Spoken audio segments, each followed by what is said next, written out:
Vamos iniciar então o estudo da história da Igreja 4, esse módulo 4. Vamos começar pelo nosso sumário, né? Nesse ponto fazer uma introdução geral, a parte da introdução, né? Vamos começar pelo nosso sumário. Bom, nessa quarta parte da história da Igreja, vamos lembrar, a primeira parte nós estudamos até os dias de Constantino, quando foi organizada a Igreja Católica. A segunda parte vem um período desde a Igreja Católica até o ano 1000, ou seja, desde os anos 300 até o ano 1000. A terceira parte até o ano 1500. E esse período que nós vamos estudar agora, ele será um período assim, vamos dizer, que mais informações nós teremos, porque em 100 anos nós teremos uma quantidade de informação que, nesse caso, pega um livro só, estudando só esse período da Reforma, ou seja, de 1501 até 1600. É o século XVI, é o século da Reforma Protestante. Bom, nessa parte da história da Igreja, o que nós vamos encontrar? Primeiro nós vamos encontrar três personagens importantes, né? A Igreja Católica, as igrejas anabatistas, que estavam sendo perseguidas pela Igreja Católica. Nós vimos aí nos séculos anteriores como ela vinha sendo perseguida, a Inquisição estava perseguindo eles, né? E agora vai surgir também as igrejas protestantes. As igrejas protestantes, elas serão assim um meio termo na Igreja Católica, né?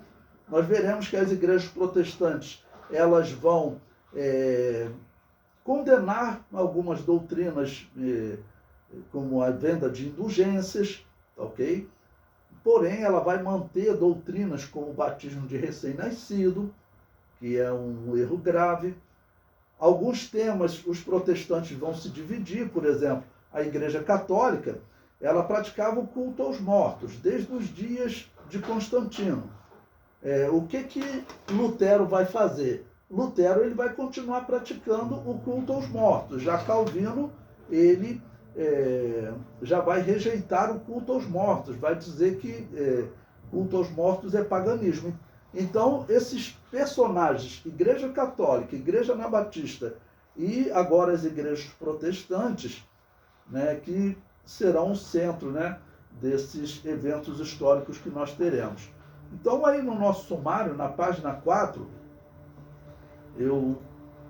vocês vão notar que nós temos uma parte da introdução em que eu vou falar para vocês sobre como estava o mundo naquele período que Lutero ele começou o seu protesto, né? E é claro, para nós podermos entender o que era o protesto de Lutero. Então, como eu disse para vocês, para mim a importância do protesto de Lutero foi ele diminuir o poder da Igreja Católica, porque nos 300 anos anteriores a Inquisição estava matando as igrejas anabatistas praticamente em todos os países. Tinha alguns países que os reis não entregavam os anabatistas para serem mortos, mas eram poucos, como a República Tcheca, os Países Baixos, né? Eram poucos os lugares onde os cristãos tinham realmente liberdade, ok? Ou seja, que não eram perseguidos. Mas, agora com essa divisão na Igreja Católica, o que vai acontecer? O poder da Igreja Católica vai diminuir. Até porque vocês verão, vocês devem saber pela história, que o número de guerras entre católicos e protestantes vai ser muito grande. Então a Igreja Católica ela vai estar envolvida em guerras, ok? Contra os protestantes. Ainda tinham guerras que eles ainda estavam envolvidos ainda em alguns problemas com os muçulmanos, mas nesse período agora que inicia a Reforma Protestante, por exemplo, os católicos já tinham expulsado os muçulmanos da Europa.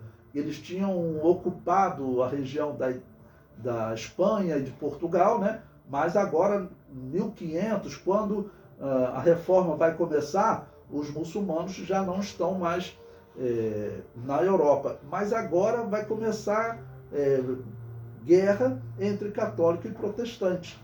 Então as guerras muçulmanas serão substituídas, as guerras muçulmanas católicas serão substituídas pelas guerras católicas protestantes. Tá bom? Bom, nesse período nós vamos falar também, aí no sumário eu coloquei para vocês até o número 2, aí na introdução, Erasmo de Roterdã. Vamos falar sobre esse personagem, que ele é um humanista, ou seja, praticamente ele é considerado um filósofo desse período, era um filósofo católico, né? E ele vai ter, assim, alguns debates com Lutero, que nos ajuda a entender um pouquinho o que foi a Reforma Protestante também. Bom, aí logo depois vamos falar Lutero, né, no capítulo 1 da Reforma Protestante. Ele é considerado o personagem principal, pelo menos por ele ter feito esse protesto e ter sobrevivido, né, porque outros que tentaram protestar contra a Igreja Católica, mesmo sendo católicos, eles foram mortos. Se fossem anabatistas, então, tá bom? Mas mesmo católicos que protestavam eram mortos. Lutero não foi morto, tá bom? Ele não foi morto, segundo a história, porque a maçonaria teria protegido ele. O príncipe que protegeu Lutero, a história comprova, ele era filho de um maçom muito famoso da Europa, tá bom? Bom, mas para outros, Lutero ele não foi o mais importante teria sido Calvino.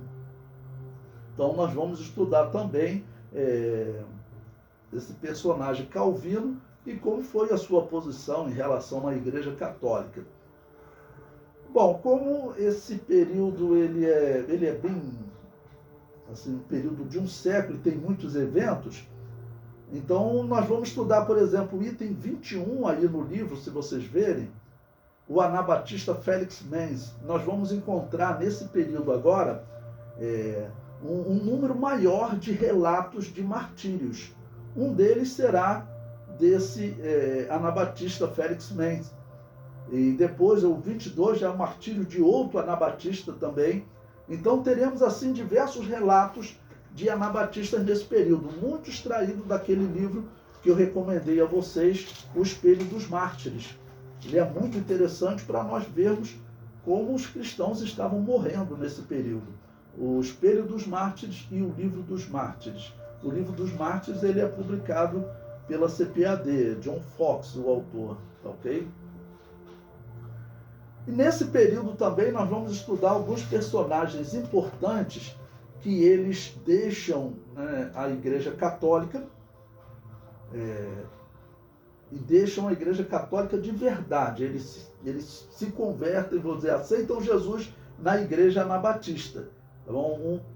Talvez o mais famoso deles nesse período será Menon Simons. Aí é o item 52 aí no índice, no sumário de vocês. Eu estou lendo alguns mais importantes para nós fazermos essa introdução, né?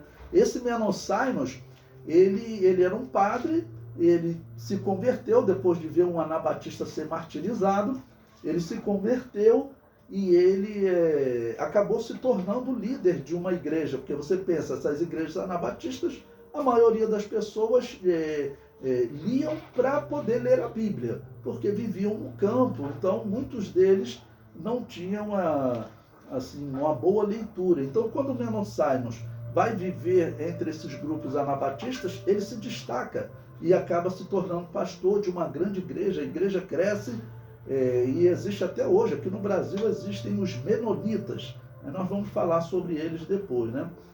No item 55, vamos falar sobre a igreja anglicana, que é a igreja protestante da Inglaterra, ok? No item 61, vou estar falando de João Calvino. E aí, assim, vamos seguir por muitos outros personagens, até começar a falar das igrejas, né? O item 87, anabatismo e congregacionalismo, né? Para mostrar que as igrejas anabatistas, elas vão gerar as igrejas chamadas congregacionais. As igrejas congregacionais são aquelas que a congregação vota e decide, né? Tá bom? Como a igreja congregacional, a igreja batista, né? Como a igreja batista independente também. como a igreja do Evangelho Quadrangular, a Assembleia de Deus ela mudou um pouco isso, né? Porque a congregação vota, mas em alguns casos, na maioria dos casos, não vota no presidente, tá bom? Mas nesse período aqui, claro, não existia isso. Bom, então vamos agora à nossa introdução. Como eu disse para vocês, nós vamos estudar a partir do ano 1500. Lembre-se que em 1500 o Brasil está sendo descoberto. Então, nós temos quase 2000 anos de existência da igreja e o Brasil tem pouco mais de 500 anos de existência. Tá bom? Bom, eu coloquei aí o primeiro comentário nessa parte da introdução. Além de nós falarmos do Brasil, é importante também porque nesse período estava acontecendo muitas mudanças no mundo. Por exemplo, os judeus estão sendo expulsos da Europa, né? Em 1492 eles estavam sendo expulsos da Europa. Esse início, tá bom, de século, os judeus estão fugindo da Europa. A navegação para o Brasil ou para a América Central, ou até para a América do Norte, Cristóvão Colombo e outros levaram muitos judeus. Tá bom? Para o Brasil também vieram muitos judeus. Nesse período, como eu falei para vocês, a principal contribuição da reforma é a queda do poder da Igreja Católica. Antes desse período, a Igreja Católica falava, né, e era raro o caso de reis que não atendiam ela totalmente. Ok? Como eu disse para vocês, tinham 2 reis nesse período que eles eram mais piedosos com os anabatistas, que eram os reis da República Tcheca e da Holanda. Tá bom? Então, com a queda desse poder, nós vamos ver se destacarem mais pessoas. Então eu começo o número 1 aí no material didático, os irmãos boêmios. Boêmia, assim, a pessoa até ouve, parece até algo estranho, né? Alguém que gosta de festejar, mas não. Boêmia era uma região, ok? Que ficava na atual República Tcheca. Então, por isso, eu comecei exatamente com uma história sobre essa República Tcheca. Ou seja, vou falar sobre um anabatista muito importante que viveu cerca de 50 anos antes de Lutero. Tá bom? Ele quase não é falado na história, mas para a história em geral, ele é uma pessoa importantíssima. Agora, não sei por que na história da igreja você normalmente não ouve falar nesse homem. Tá bom? Então o comentário diz, os irmãos boêmios, né, formavam uma igreja anabatista na região da Boêmia, atual República Tcheca. Nesta igreja se destacou o líder anabatista Pedro Helsinki, 1390 a 1460, ou seja, 50 anos antes de Lutero. Esse homem, nós vamos ver agora, irmãos, ele foi o autor de obras espetaculares. Ao todo, diz a história que ele escreveu 56 obras. Nós não temos nenhuma obra dele traduzida para o português. Tá, ok? E ele é um grande pedagogo. E como ele escreveu criticando as guerras católicas, e ele escrevendo, sempre defendendo que a igreja não tem direito de fazer guerra, né, criticando as atitudes da igreja católica, ele sempre dizia, olha, Jesus Cristo disse, eu vos envio como ovelha ao meio de lobos. Não sei se vocês já ouviram falar em Mahatma Gandhi. Mahatma Gandhi diz a história que ele era fã de Pedro Helsinki, porque Mahatma Gandhi foi um grande, assim, exemplo de pacificador, né? Alguém que conseguiu a independência da Índia sem fazer guerra. Então ele foi um grande exemplo. E ele admirava os escritos de Pedro Helsinki.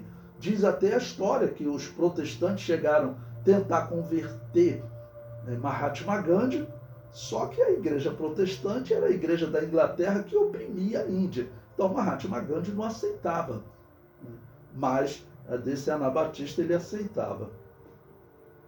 O comentário prossegue.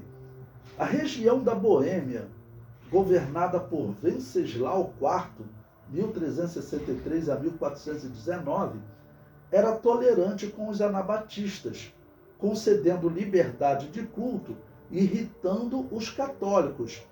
Veja o que a história nesse período diz. Olha, o rei Venceslau IV permitia uma liberdade de culto no reino, o que gerou uma indisposição com a Igreja Católica e com a nobreza germânica.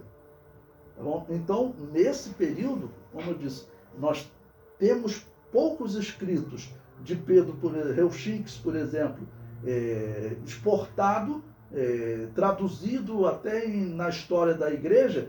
Por quê? Porque a maior parte da história da igreja foi escrita por católicos e protestantes, né? Os anabatistas vão começar a ter liberdade agora, 200 anos atrás. Antes eles não tinham essa liberdade. Ok? Mas quando nós vemos, por exemplo, esse Pedro Reuchinckes, ele influenciou, assim, criou admiradores pela sua pregação, principalmente pela pregação pacifista. Ele era um anabatista, né? O comentário prossegue.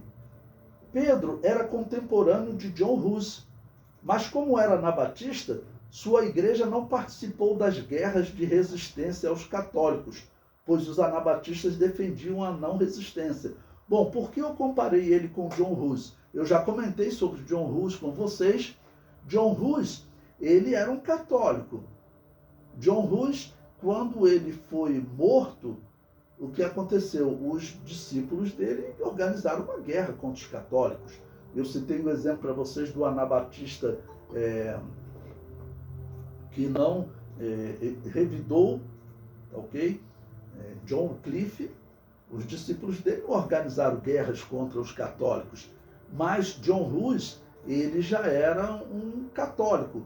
Então, os discípulos dele ocorreram as guerras hussitas. Não? Eles viviam na mesma região, em Praga, num período próximo.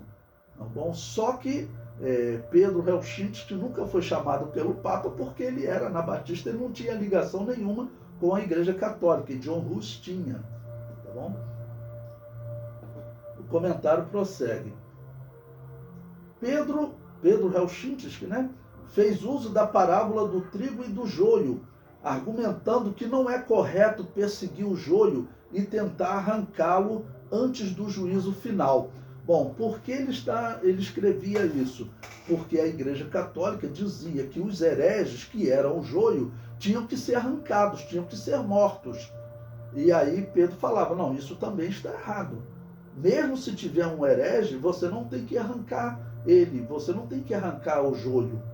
Você tem que deixar o joio crescer. Ele vai ter a hora do juízo dele. Não é função da igreja arrancar o joio. O joio vai ter a hora da colheita. Quem vai fazer isso é Deus. Ou seja, é um argumento bom, né, contra a pregação da Igreja Católica.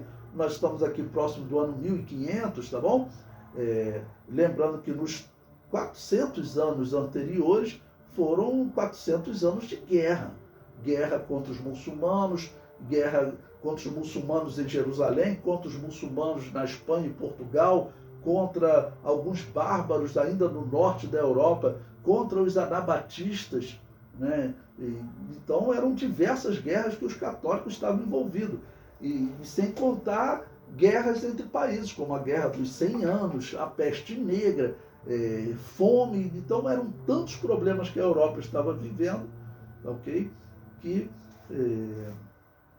a guerra só ajudava a piorar, né? O comentário prossegue.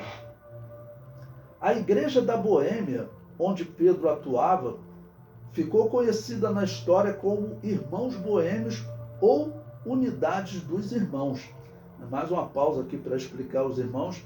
Nós vamos encontrar cristãos dessa região fugindo pela Europa pelas próximas décadas, nesse século XVI, eles fugindo pela Europa, porque esses refúgios acabarão por serem tomados e, infelizmente, a perseguição chegarem nessas regiões também. Tá bom? O comentário prossegue. Pedro escreveu cerca de 56 obras. A mais importante é A Rede da Fé, é uma obra que não tem tradução para o português, só em inglês. Tá bom? Essa obra ela foi incluída entre as obras proibidas que a Igreja Católica listou em 1700 e alguma coisa, lá no século XVIII. Então, essa obra foi proibida. Uma das coisas que ele defendia, ou criticava, melhor dizendo, era o batismo de recém-nascido. Ele não aceitava o batismo de recém-nascido, porque ele era de igrejas anabatistas. Tá bom? Então, até fazendo justiça aqui para Pedro Helchintes, porque ele, 50 anos, 60 anos antes de Lutero, ele vivia escondido, mas nessa região onde havia mais liberdade, ele conseguiu deixar algumas obras para que as pessoas pudessem ler. Em outros países, ele não teria nem direito de publicar. Então, a República Tcheca ali, nesse caso, foi um refúgio para ele.